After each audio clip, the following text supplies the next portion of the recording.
So at this point now, the media is no longer reporting news, if they ever were. They're just selling a narrative, and they're selling the narrative to both themselves and to us. And the narrative is basically that Donald Trump is a dangerous authoritarian, that he's trying to seize monarchical power or dictatorial power, wants to be a king or a dictator, and that also that he's a racist. I mean, these two things are very important. He's got a special animus toward black and brown people. And because these media guys work in offices where everyone around them basically agrees with them, and no one around them voted for Donald Trump, they've sold themselves on, they don't have to do very much to sell themselves on these narratives. They sell the narratives and they just kind of assume that their interpretation of what Trump says is the right interpretation, and then they just take it as given. They take it as given that everybody must believe this. It's obvious to see because nobody around them is arguing with them. And so they become this kind of myth-making machine. You know, they hope, it's kind of like they both hope that it's true, they believe that it's true, and they hope they can convince you that it's true simply by accepting it. I mean, if I just go around and say, yeah, everybody knows he's a dictator and a racist. Everybody, I mean, it's obvious. It's always, he said this, he said that. I just remember when he said the Nazis, there were great people on the Nazis. I actually heard a guy on MSNBC, I think it was, say, Trump said there were really fine people on the side of the Nazis. So I felt like, my basic feeling, and I know this annoys some people, my basic feeling is Trump is not a very good guy. I write about this in my op-ed, but he's been a very good president and on track to become possibly a great president. When I say he's not a good guy, he cheated on all his wives. I've lost count of his wives, and he insults people who don't deserve insulting. He doesn't treat people with respect. He's sold and bought into idiotic conspiracy theories, and he sometimes has had a cynical lack of ethics. But he is doing what he promised to do. He's learning on the job. He's appointed the best people, just like he said he would. So I know the best people. He knew the best people, It was like he got it just right. And he's stuck to his conservative governance, which was another fear I had. And it's all working. I mean, things are getting better in the country, and he's making America great again. I mean, the guy is a walking slogan. And so I think we should take a look. I've just told you all the things that I don't like about Trump.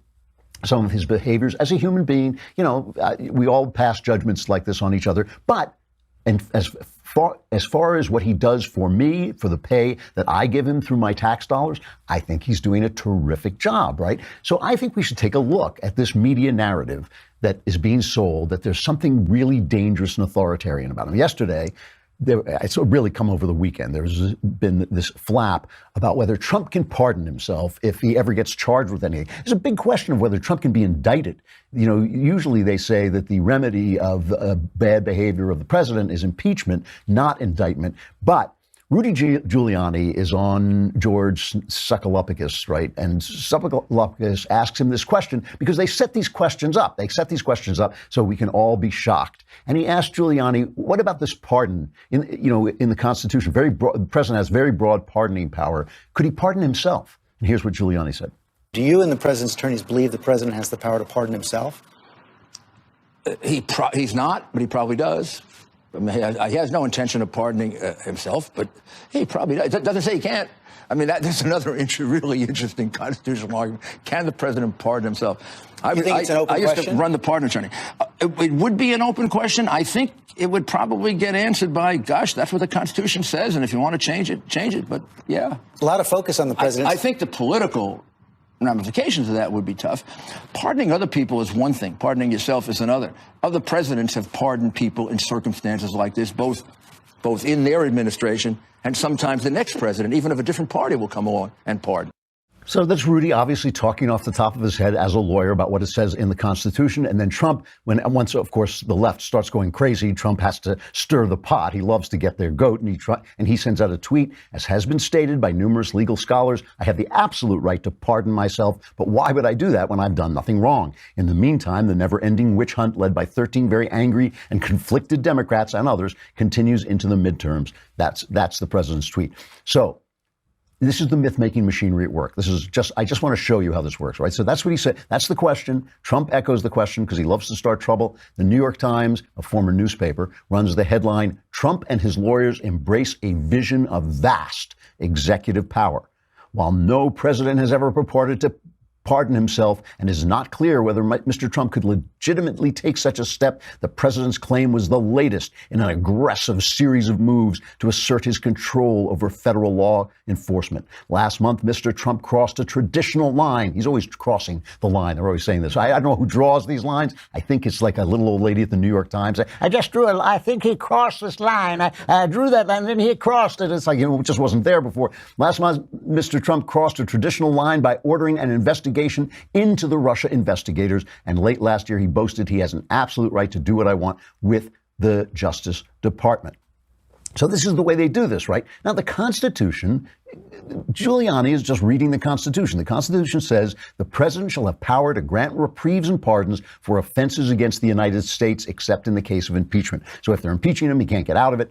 But, you know, this is something that he can do. We don't know. It's such a broad statement, right? Now, when they passed that law, when they put that in the Constitution, there were almost no federal crimes. There were like 3 federal crimes. And now the federal government has expanded so much that there's a lot more pardon power in that. So around the media, this 1974 memo comes out because Nixon had floated the idea that he might be able to pardon himself. And they're saying, oh, no, this memo from the Department of Justice, this settles it. He cannot pardon himself because the woman who wrote it said that you can't serve as your own judge. Well, nowhere does it say that pardoning people, you're serving as your own judge. It just says you're serving as the president. And in this memo, it actually says that the president could step down according to Article 25, and then the vice president could pardon him, and then he could step back up and take his job again. So the memo is all over the place. I mean, they're saying this as if it's true. There's a legal site called Law and Crime, which is pretty even-handed. It's that guy Dan Abrams who does Mediaite. And they had in 2017, they said, could a future President Hillary Clinton pardon herself? The short answer is she could certainly try and may get away with it. What's more, there's likely little Congress could do about it, even with a Republican-controlled House of Representatives. My point is simply this. It's an open question. They asked him the question. It's an open question. Trump, yes, he's stirring up trouble. But the thing with Trump is you cannot name a thing that he has done that is outside the law, that is outside the rules of American governance. Unlike Obama, who abused, Victor Davis Hanson made this point today that Obama was classy but lawless, and Trump is kind of crass, but he follows the law. The thing about Trump, though, is he's always in a negotiation, and negotiation means movement. You're always moving in a negotiation. So what the press does is they take a snapshot of him. He says, yeah, I can fire anybody I want. Trump threatens to fire anybody he wants, but he's moving down the line because he just knows if he says that, that's going to get him going. There's a political side to this. I'll get to that in just a minute. So A.B. Stoddard, who I really like, she's a smart lady, very honest, hates Trump, and she was on a special report, and she says, well, this is all just a ruse. This whole thing that Rudy Giuliani is saying is all just a political game. Here she is. Remember, we're in the middle of a spin war, of a political campaign that Rudy Giuliani is waging in the press on behalf of Donald Trump at his request to spin things a certain way so as to form the opinions among Trump supporters and others and congressional Republicans who are supine and completely acquiescent. So she doesn't like that Trump is playing politics with this investigation, but the investigation is political. We don't know how it began. We don't know who started it. We certainly, when we compare it to the Hillary Clinton investigation, where they didn't, examine her computer to see how it was hacked. They didn't put her under oath when they talked to her.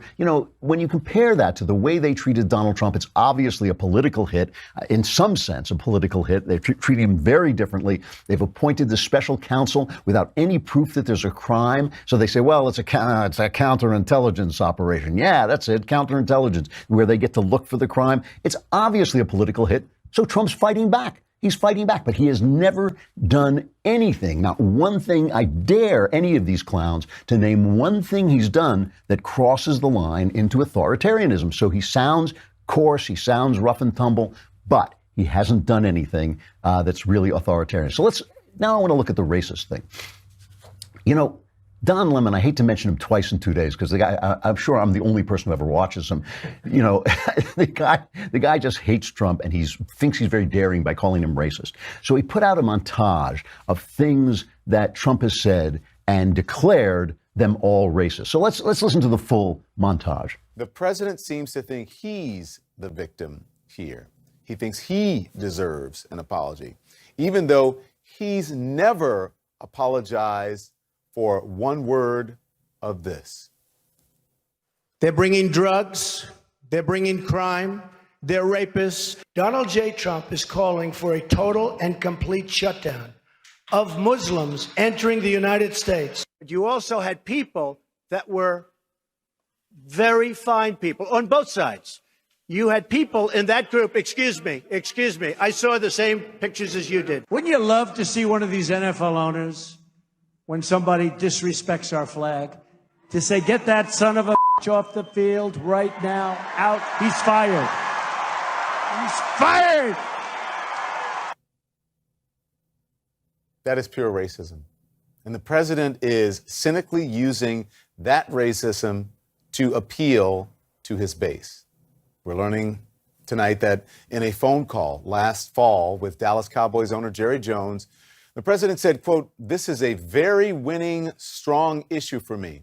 So that is one of the most cynical pieces of broadcasting I've ever heard, right? That is racism. That is pure racism, he says. Let's look at each one of those, okay? He says first, they're bringing drugs. He's talking about illegal immigrants. Let's play the entire thing. This is cut number 13. Let's put a bigger chunk of it. And Trump came back the next day and was interviewed about it. So I'll follow it up with that interview.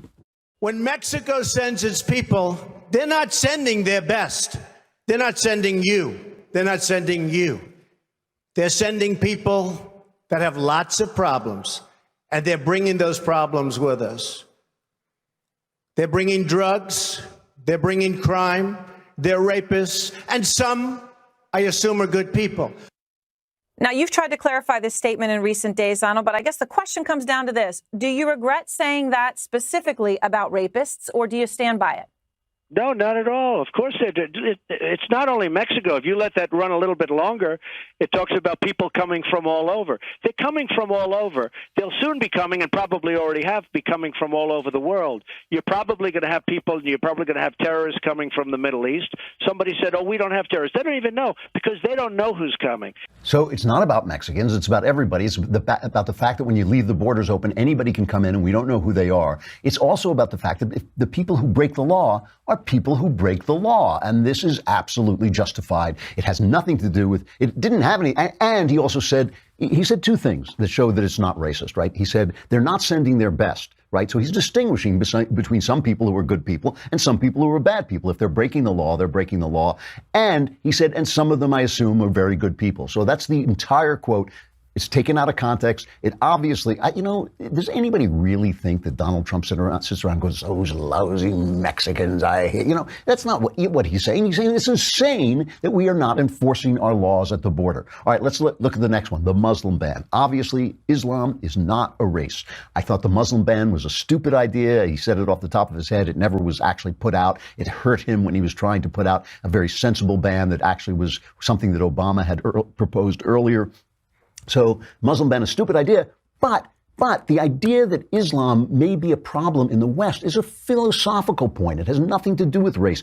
Islam is not a race. There are Islamic people in Africa. There are Islamic people in the Middle East. There are Islamic people in America. It's not a race. It's a philosophy. And there's every reasonable cause to ask ourselves in the midst of a religion that is at war everywhere. It has borders with people who are not Islamic and also at war against its own people. It's perfectly rational to ask, is there something about this philosophy that is inherently violent? Is there something about this philosophy that is inherently at odds with Western civilization? Not racist. Honk, Don, you're out of here. All right, the third one, and this is the big one, okay, because this is where he says there are good people on both sides, and they do this again and again, and it has become a trope, right, that he was talking about the Nazis. You remember Charlottesville, a woman was killed by some kook right-winger, alt-right-winger, whatever they call him, a bad guy, and they just wanted him to come out and condemn them, and he kept saying, no, wait, some of these leftists showed up to fight as well. Let's listen to this full quote so you hear what he's really talking about as they're shouting him down and not letting him get